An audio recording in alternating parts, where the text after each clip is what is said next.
Hello, this is Lisa with Sacred Living. I'm here with your reading for the week, Sunday, November 13th through Saturday the 19th. And this week I was inspired to use a different deck that I haven't used ever for any readings, and it is the Wisdom of Avalon by Colette Baron Reid. And I was working with a shaman, and he was talking to me about the power of myth. And so when a number of people believe in the same myth, it really starts to generate the energy of that being an influencing energy in our lives. And so definitely King Arthur and all of that has been one of my favorite myths. So this was kind of a fun reading to put together. And the first card that came out for today's Sunday is the cow. And so the cow comes to us and it doesn't ask very much. It just eats the grass, and it produces so much life-giving force. Like if you have ever had the opportunity to see just how much milk a cow gives from the little bit of grass, well, it eats quite a bit because it's a larger animal, but just from the grass, it gives us so much. And then for those of us who partake in dairy, so many life-giving things are brought from that. We get the milk for our cereal or for our whatever it is that we're cooking with, the ice cream, we get the any of the sour cream or any of that kind of stuff that is a big part of a lot of people's diet. So the message is, from the little bit of something you have invested, there's some kind of project that's paying off much larger dividends than what you have had to invest energy wise. So Monday on into Tuesday is this movement, and also this idea of romance and seeking the sacred with the Grail Night. So one of the things that we have been talking about a lot is how the only thing constant in life is change. And so this water is really changing, but so has the face of our romantic relationships, and that's what this is all about. And so sometimes some of those patterns can literally bring us to our knees, because that's what I was really focused on. But if you can accept the shadow side of some of the people that you're in relationship with and just say, that's their stuff and they're going through their stuff, that's going to be a thing. Because definitely with all these retrogrades and all of these things, what has a retrograde done for us astrologically? It makes us look at the shadow side of everything. And so when Venus is retrograde and all of Mars has been retrograde and all of the things, there's been a lot of opportunity to examine shadow side, right? But if you can recognize that just because your partner might have a different kind of shadow side than you do, it doesn't make it any different. They're just working through their stuff. That doesn't mean you have to take anything that is not appropriate. And so Tuesday on into Wednesday is talking about really setting firm boundaries. And that's one of the things that cats do. And the funny thing is I was really looking at this cat's foot right here and then her tail. So definitely there's something that you're putting your foot down. And the funny thing I remember about watching my cats was their tail. And so even more than their eyes, sometimes their tail would be a really great indication of just how irritated they were. So it seems like the nonverbals are really sending some signals out to people about your boundaries. And I think that obviously you probably don't have a tail, but there's something in the way that you hold yourself or whatnot that really demonstrates to people that you're just done with them for a minute. Tuesday on into Wednesday, because I feel like this is going back towards Tuesday also, is the Water Fairy. And this is all about moving through some emotions that don't even belong to us. So what I'm seeing is sometimes as people who are sensitives or empaths, sometimes we absorb before we have the opportunity out here to observe. And so one of the things that can happen is we end up like waist deep or chest deep or like up to our very top of our head deep in other people's emotional stuff because we just collect it before we recognize it isn't even ours. So we can call on our spirit guides and helpers to help us navigate the waters of other people's emotional stuff without getting so encumbered by it and held back and having to have that feeling like you're walking through sludge, because it seems like it could be quite a heavy emotional week for some of us this week. Then Wednesday on into Thursday, the Raven is coming in. Magical coincidence and synchronistic events. So when crow medicine is around, anything is possible. And I'll never forget the first time I had the opportunity to go into this cave in meditation. And the people that were leading the meditation, that wasn't the purpose, but I saw this like black velvet energy stuff.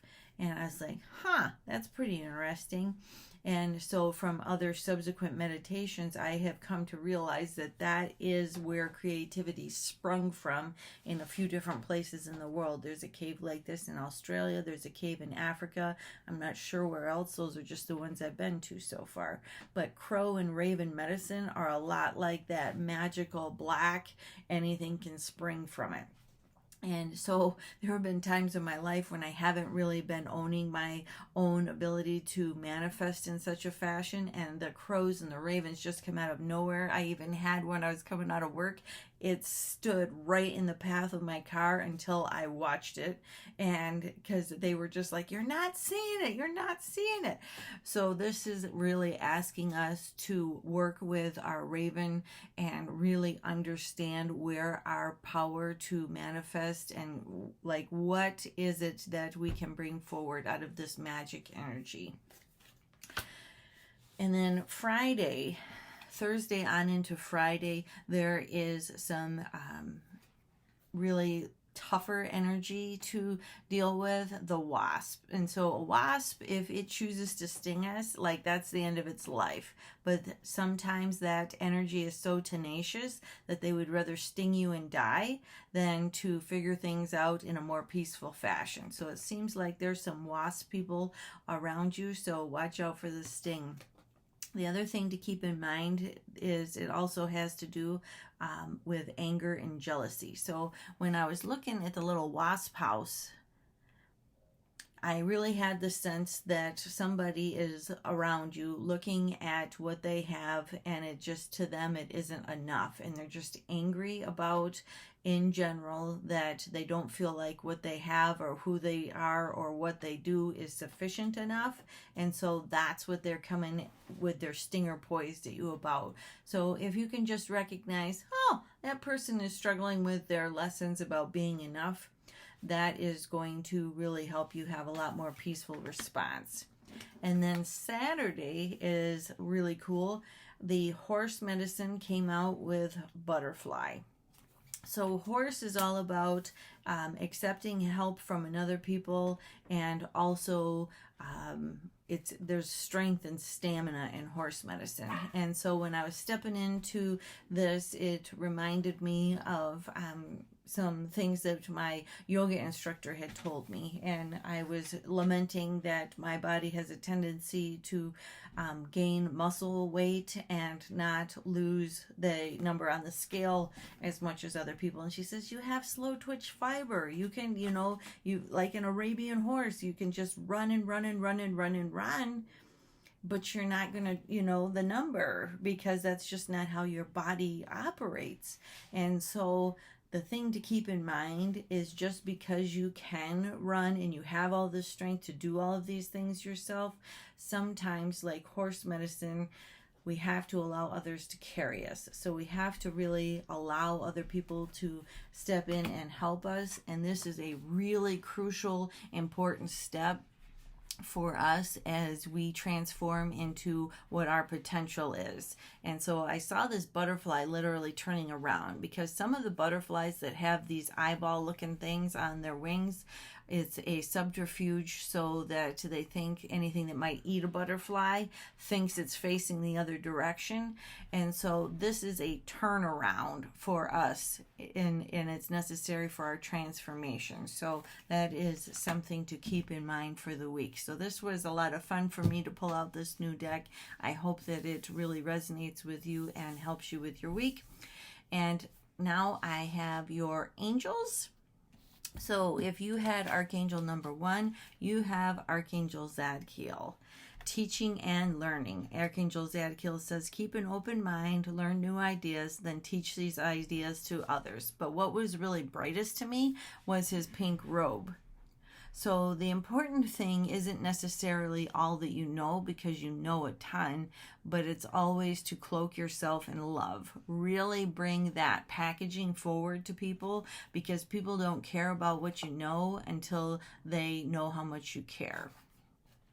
If you had Archangel number 2, then you have comfort from Archangel Azrael. I am with you in your time of need, helping your heart to heal. So Archangel Azrael is that divine counselor, but he's also the archangel that helps to carry souls that have passed away to heaven. So he is there at our last moments to take us to the other side of the dimensions and to our cosmic vacation.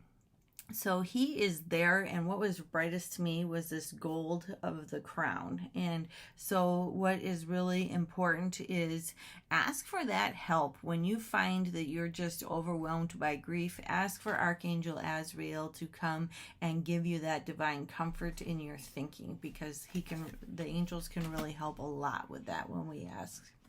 If you had Archangel number 3, Archangel Jeremiah is stepping back in again this week to offer his support with life reviews so that we can create new changes. When we get presented with the same old thing, how can we step into that lesson a little bit differently? How can we use our divine gifts? And what I'm looking at as he has got the 2 gold things that he's pouring is, it looks like a recipe, a little bit of this and a little bit of that.